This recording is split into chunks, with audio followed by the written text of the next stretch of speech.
Yeah, then we can talk about Jameis Fitz magic out here in these streets. You can hate Jameis Winston all you want, man. I love it because that kid is lightning in the bottle. That kid could be the greatest, or that kid could be a bum. You look so blown, bro. I'm pissed because my mic is busted. I'm real angry right now, like for real. I can tell. I'm over here giving you comedy gold, and you out here frowning and shit. Well, we recording, so I gotta type on my happy nigger smile and just go from there. Go ahead, tap dance, nigga. Tap dance. I'm looking at this football game, but I don't really want to. Is there basketball on tonight? I believe so. Probably need to watch some basketball because I'm over football. All right. Let's see.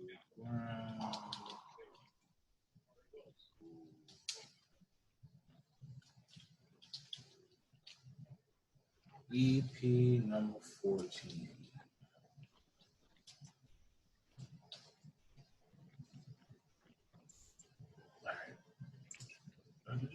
Go live anyway. What's up, everybody? Welcome to a brand new episode of Ground Rule Double, starring me as DT on the MIC. Well, what used to be my MIC.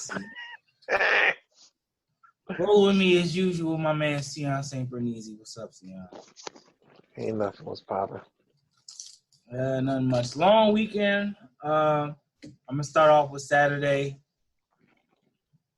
Old Navy beat Army. It wasn't even funny. Malcolm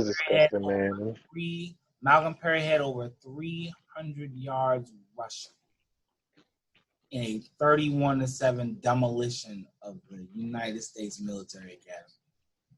Now, look, you all may think I'm trolling, but my thing is this. Malcolm Perry is probably the best quarterback that the Naval Academy has had since Keenan Reynolds. We can't call that guy a quarterback. I think he threw like 0 passes the first half. You can't throw 0 passes in a half and say you're a quarterback. He is going to be one hell of a slot receiver in the NFL, though. But it's just a beast. It's just like we talked about last Monday. I said the reason why I rock with Navy so hard is because they have a rushing offense that cannot be stopped. No, that kid, look. That dude is a beast. I was off on Army and all that, but that kid's the goods. And it just, I mean, look, you can't be mad at greatness. Like, the kid is the goods. Like, the moves he was putting on them cats, and it's like, you know he about to run. And he got to that edge every time he wanted. I mean, I couldn't even hate on it. I just had to accept it. I was like, yeah. I saw that run where he cut up the middle, juked the linebacker, cut to the outside, and hit that sideline. I was like, yeah, it's gonna be a long day. He did that twice. He did that first one, and I was like, yeah, we lost. I said, oh, this is gonna be a long. Yeah, he was taking ankles. I respect his work though. He was out there trying looking like Lamar Jackson. I was like, but that's what I'm saying. The kid didn't pass the ball at all. Like last year, he was their slot receiver, and she showed me all the reasons why. The kid's quick and he got moves. You know what I'm saying? So somebody gonna try to draft his ass. I don't know because I think that Trump is not allowing those people who are in the military. No, they are because you got to think it's free publicity for the Naval Academy. It's pretty much they're pretty much a walking billboard. It's the same reason they let David Robinson go to the NBA because David Robinson was a walking billboard for the United States Navy. And every wannabe athlete out there, every athlete that think he could make it that been effing up, thought they could go to the Naval Academy and play ball or any of that other shit. And that ain't how it worked out. You got to be you have to be an elite athlete to make it, or for them to allow you to do that. But the kid's elite. Yeah, he's definitely elite, man. I'm just saying, like, the dude is on point. So Shoot, Keenan Reynolds is playing in the XFL. I thought Keenan Reynolds was on the practice squad with the Ravens. Keenan Reynolds was on the practice squad for the He was the on the Ravens for a Seahawks. while. Yeah, He was on the Ravens for a while. Yeah, I thought he was on the Ravens for a while. yeah, he was on Seattle's practice squad, but he in the XFL. He signed up for the XFL. That's good. I'm glad to see him playing professional ball. I mean, he deserved it. You know what I'm saying? Like, he just a beast. Yeah, that kid was the goods though. All right, let's get into Sunday's shenanigans. All right, so this is the portion of the show where we are going to focus exclusively on the NFC East. So if you do not like an NFC East football team, please, never mind. Just stay tuned. Anyway, the Cowboys smack the Los Angeles Rams 44-21 in a game that I was going to pick the Rams. I was going to pick the Rams because I said I didn't know which Dallas team was going to show up. I thought you know what? I almost picked the Rams too, and then I remembered who their quarterback was. I'm saying though, I don't really. Well, you have to kind of blame him. But what has happened to the St. Louis Rams? I'm sorry, I keep getting confused. What has happened to the Rams defense? Like they didn't allow Zeke to go for 100 yards. Not only him, they allowed Tony Pollard to go for 130. He ran for more than Zeke.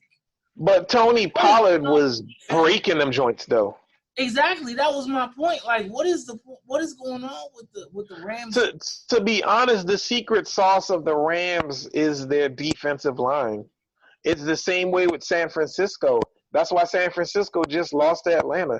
If their defensive line doesn't put pressure on a team, they get exposed other places. Yes, Jalen Ramsey is a lockdown corner, but their other corner on that other side is suspect. And he got burnt. He got Amari Cooper kept giving you the biz. Of course. I mean, look, my fantasy team tight end, Jason Witten, with the one-handed behind him grab. That wasn't Jason Witten. He's slow as molasses, huh? That wasn't Jason Witten. That was the other tight end. That was Jason Witten. He caught it and ran in for the touchdown. Yes. Trust me, I was hyped. You know what? I needed the points. You know what? I'm thinking about the Eagles game. I'm sorry. Yeah. About the Redskins. No. I'm trying to tell you, Jason Witten, he's slow as motherfucking molasses in the wintertime, but them hands don't leave, brother. It's just like all them ex-NBA players say.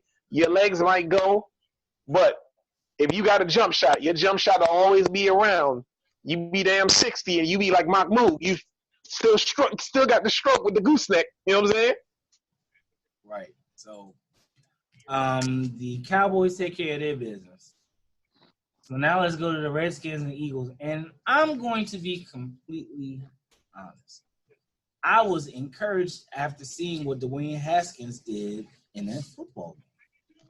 He actually came out and looked pretty good. I'm going to say this, though. That last play, the Eagles, you know how dirty Jim Schwartz was? He said, yo, you know something? I know y'all about to throw a Hail Mary. I'm going to bring 5 rushes. They still got to his ass. He fumbled the ball, and they ran it back for a 37-27 win. The Eagles, I'm sorry, look, y'all got lucky. Eagles fans, y'all got lucky. Y'all beat the Redskins, but I completely believe that Dwayne Haskins could have helped them win that football game on Sunday. Dwayne Haskins a lot better than he looked really good. Carson Wentz dinked and dunked his way down the field all day long. Miles Sanders was unstoppable. That dude's shot was on point. They had one receiver catch footballs yesterday, and that was that dude, what was his name? Clark Jr., whatever his name was. And I'm telling you, he had 6 catches, and he was the only one that they were able to throw the football to. Everything else was dink and dunk down the field.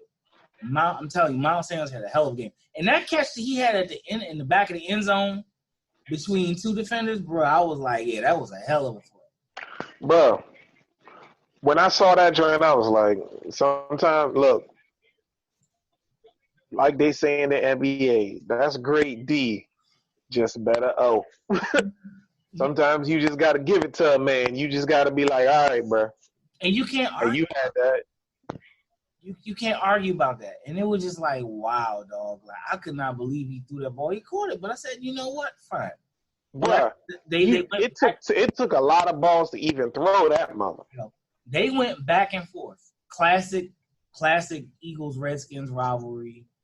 And it's a shame that the game had to end like it did. But, I mean, pretty much it is what it is. I'm very, like I said, I'm like, you know, something like, I think Dwayne Haskins, once he gets some seasoning and he gets the offensive coordinator and some coaches around him that can actually coach him up, I'm not going to say about a dude that was in the press box the other day. Once they get some people that really want to help Dwayne Haskins and get that offensive line on one accord with him, because he's really trying out there to win these football games. To be real with you, I feel like the fact that the coaching staff had no belief in the kid and didn't coach him up. Like, this is the thing. Everybody, his first week, everybody's like, oh, that kid's a bum. I'm like, he hasn't played with the first team offense. Like, he hasn't really been practicing with the first team offense. They haven't invested in improving that kid. And now you see the fruits of what's happening. Like, you put the kid in a situation where he got to sink or swim, and you tell everybody, this is the guy going forward. We resting on him, and he's playing better. He had a great game as far as I'm concerned. In the end, like, this is how you become good. Like, everybody keeps talking about how great Peyton Manning was. Them first 4 seasons for Peyton Manning were boo-boo. Boo-boo. The team was boo-boo. They went like 2-14. Like, it took a while, yo. You have to have patience, and you have to understand that is a process. Not everybody is going to come out there and light the world on fire. You got to understand that shit. And they don't get it, and they don't respect it. And it's nonsense. Like I said, I feel that I think they got their franchise quarterback. I mean, I know a lot of Redskins pundits will not agree with me, but I think that they have their future quarterback. Like I said, just get him some season, get him some good receivers, some seasoned receivers, maybe a healthy tight end and some offensive linemen. I think they're gonna be fine. All right, so with the Eagles win, that sets up a big matchup basically for the NFC East next Sunday against the Cowboys. Bruh, I don't really know if I could watch that football game.